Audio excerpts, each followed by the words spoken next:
مسند احمد بن حنبل کی حدیث نمبر ہے 8664۔ سیدنا ابو ہریرہ رضی اللہ تعالیٰ عنہ بیان کرتے ہیں، رسول اللہ صلی اللہ علیہ وآلہ وسلم نے ارشاد فرمایا، ما نہیتکم عنہ فانتہوا وما امرتکم بہ فخذوا منہ ما استطعتم، او کما قال۔ فرمایا میں جس چیز سے تمہیں روکوں اس سے باز آ جاؤ، اور میں جب تمہیں کسی چیز کا حکم دوں جتنا تم سے ہو سکتا ہے اس کو بجا لاؤ۔ دو مختصر سی باتیں، جس چیز سے روکوں اس سے رک جاؤ، جو کرنے کا حکم دوں اس کو جتنی تمہاری استطاعت اور حیثیت ہو اس کو بجا لاؤ۔ یہ مختصر سا جملہ۔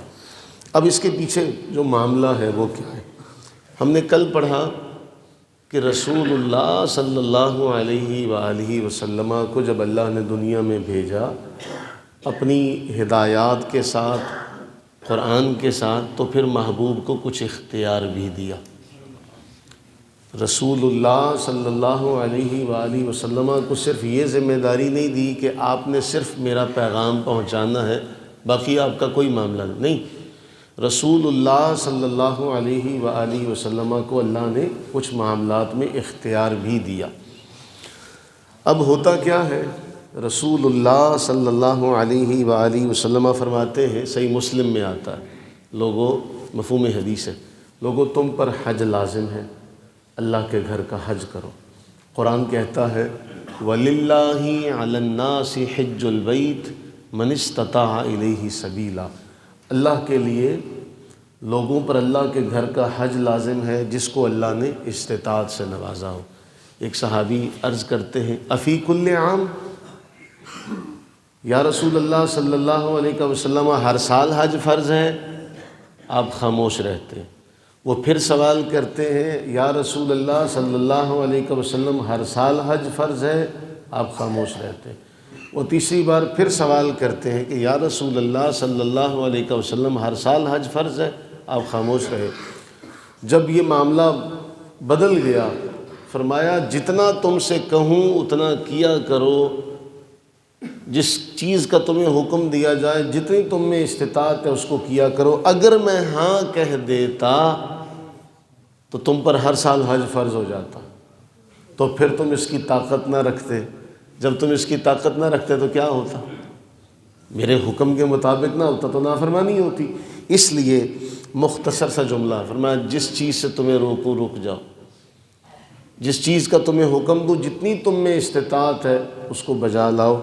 بنی اسرائیل کا معاملہ ہمارے سامنے، اللہ تعالیٰ نے ان سے فرمایا بھئی گائے ذبح کرو، تو انہوں نے سوال کیا کیسی ہونی چاہیے؟ ان کے اوپر پابندی لگی، لا فارد ولا بکر، نہ بڑی ہونی چاہیے نہ چھوٹی ہونی چاہیے، اوانم بین ذالک، اس کے درمیان ہونی چاہیے۔ پھر کہنے لگے اس کا رنگ کیسا ہو؟ پھر پابندی لگی۔ اب ایک پابندی تو پہلے لگی کہ نہ بڑی عمر کی ہو نہ چھوٹی عمر کی ہو، درمیانی عمر کی ہو۔ پھر دوسری پابندی یہ لگی کہ بقرۃ صفراء فاقع لونھا تسر الناظرین، اس کا رنگ ایسا ہو کہ دیکھنے والوں کا دل موہ لے، اس کا سرخ اس طرح کا صفراء قسم کا رنگ ہونا چاہیے۔ وہ پھر کہتے ہیں ہمیں سمجھ نہیں لگی، اور مزید وضاحت ہو۔ اب مزید پابندی یہ لگی لا ذلول تثیر الارض ولا تسقی الحرث، اس سے کوئی کام نہ لیا گیا ہو، کھیتی باڑی کو پانی نہ دیا گیا ہو، اس نے کوئی کام نہ کیا ہو، ایسی ہو مسلمۃ لا شیۃ فیہا، اس میں داغ بھی کوئی نہ ہو۔ اب قرآن نے جب یہ بیان کر لیا تو پابندیاں تو وہ خود اپنے لیے لگا لیتے۔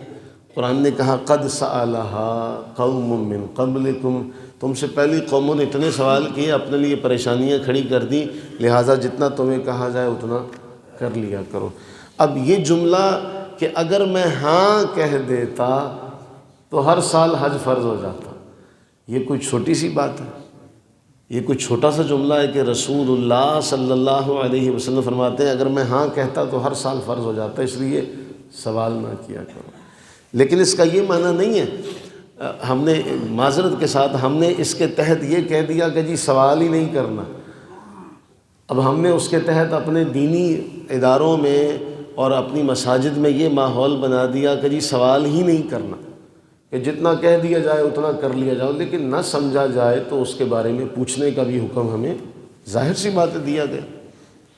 تو اس لیے یہ معاملہ رسول اللہ صلی اللہ علیہ وسلم کی بارگاہ کا ہے کہ وہاں جس کا حکم دیا جائے گا اس کے بارے میں پھر سوال نہیں کیا جائے گا، جتنا کیا جا سکتا اتنا کیا جائے گا، لیکن باقی دینی معاملات میں علماء سے سوال کیا جائے۔ قرآن اس کے بارے کیا کہتا ہے؟